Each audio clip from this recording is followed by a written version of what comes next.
নমস্কার বন্ধুরা, রানু রেসিপিতে সবাইকে স্বাগত জানাই।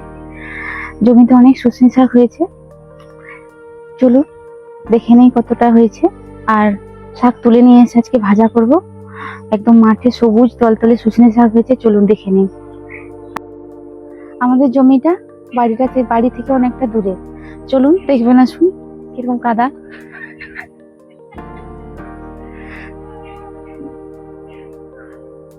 ওইটা দেখো কত বড় পুকুর, সব হদে ভর্তি, চারদিকে গাছপালায় হদে ভর্তি।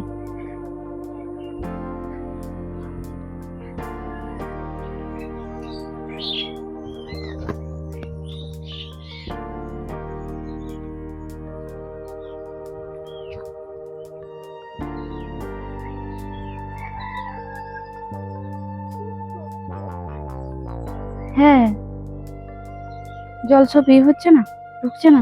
কলমি শাক? হ্যাঁ, এই পাশটা কলমি শাক, সেই দিকটা সজনে শাক। চল কোন দিক দিয়ে যাবে সেটা দেখো। হ্যাঁ, সে ঘুরে ঘুরে যেতে হবে। চলে আসুন বন্ধুরা। বৃষ্টি হয়েছে, এদিকটা কেটে কিছুটা বিক্রি হয়েছে, আবার ওদিকটা আস্তে আস্তে বাড়ছে।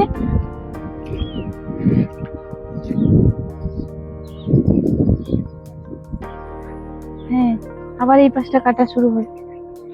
এই চারদিকে জাল দেওয়া আছে কেন? গরু ছাগল যাতে ঢুকে না যায়, খেয়ে নেবে তো না হলে শাক।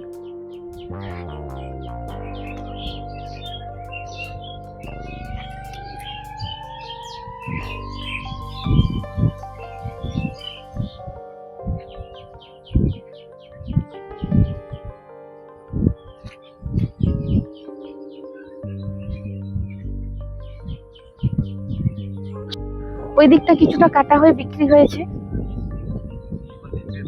এই পাশ থেকে ওই দিকে তুলি। চলো, বড় বড়, হ্যাঁ ঘন আছে।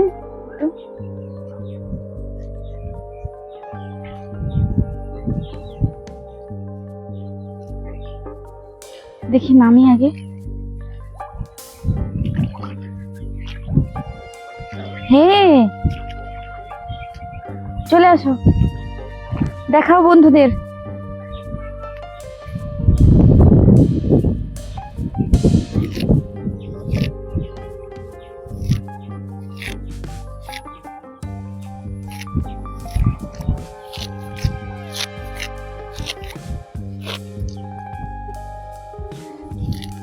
আমি তো হাতে তুলছি শাকগুলা, আমাদের মা এইগুলাকে দা দিয়ে কেটে সব বিক্রি করেন।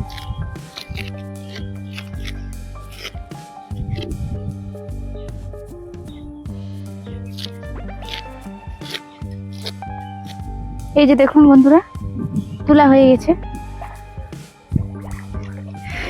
যে কাদা এখানটায়,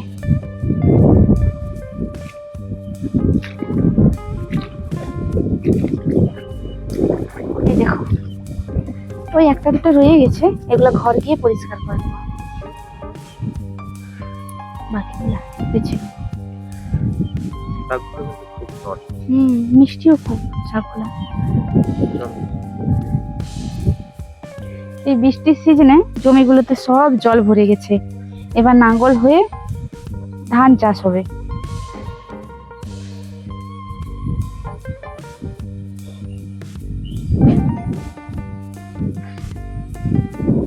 ওই তো দেখো ওইদিকে রাস্তা একটা আছে, না পড়ে গেছে, যে যার আলাদা করে তলা ফেলছে, এগুলো আবার আলাদা করে নাঙ্গল হবে।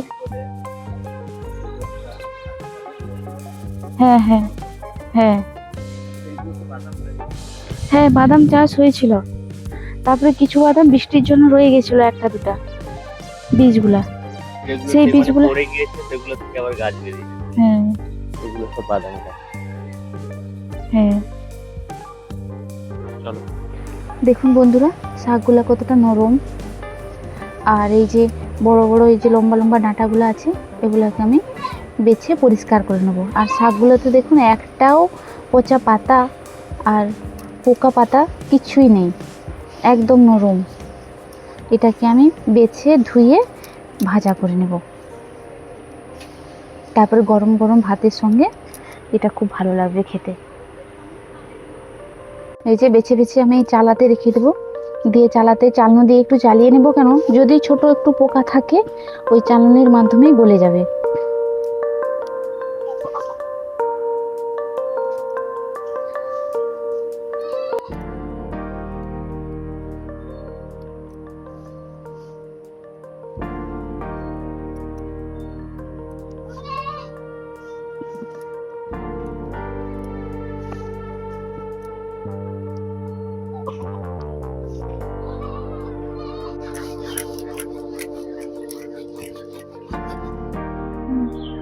আশা করি কিছু নেই শাকগুলোর মধ্যে।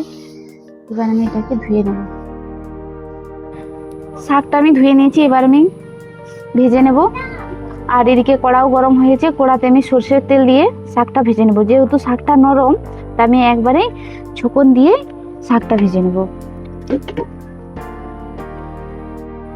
তেল গরম হয়ে গেছে, এবার আমি একটা শুকনো লঙ্কাটা ভাজা হয়ে গেছে, এবার আমি পেঁয়াজ দিয়ে দিচ্ছি, পেঁয়াজ কুচি।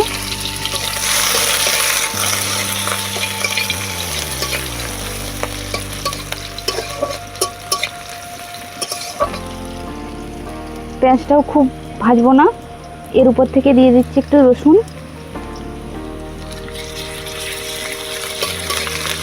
পেঁয়াজ এবং রসুনটা একটু নেড়ে চেড়ে এবার আমি শাকটা দিয়ে দেবো।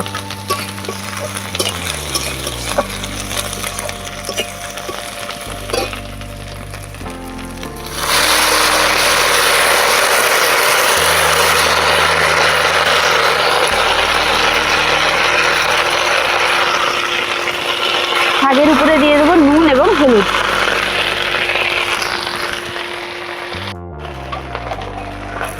নুন এবং হলুদটা দেওয়ার পর আপনারা যে পরিমাণ শাকটা দেখছেন এটা জ্বলে গিয়ে অনেকটাই কমে যাবে।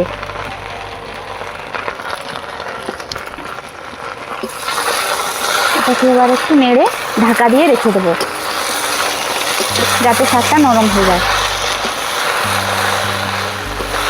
জল টল দেওয়ার প্রয়োজন নেই, এটা এমনিতেই সেদ্ধ হয়ে যাবে, নরম শাক।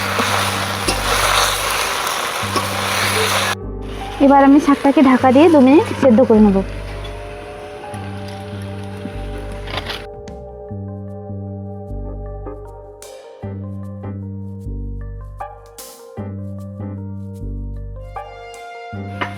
এবার দেখুন শাকটা কতটুকু হয়েছে, জলই লাগেনি, জল এমনি বেরিয়ে এটা সেদ্ধ হয়ে গেছে আর ভাজা ভাজাও হয়ে গেছে।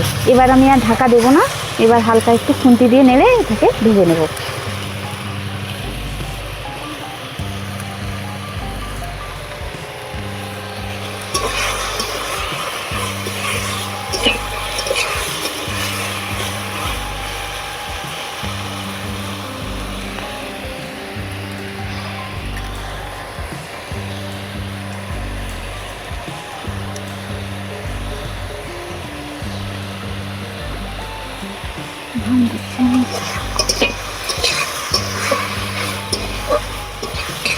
শাকটা ভাজা হয়ে গেছে, এবার আমি এটাকে তুলে নেব।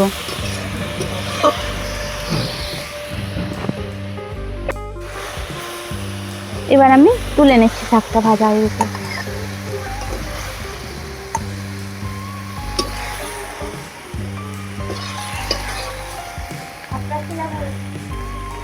আপনারা এরকম শাক ভাজা করে দেখবেন আর খেয়ে বলবেন কেমন সুস্বাদু হয়েছে।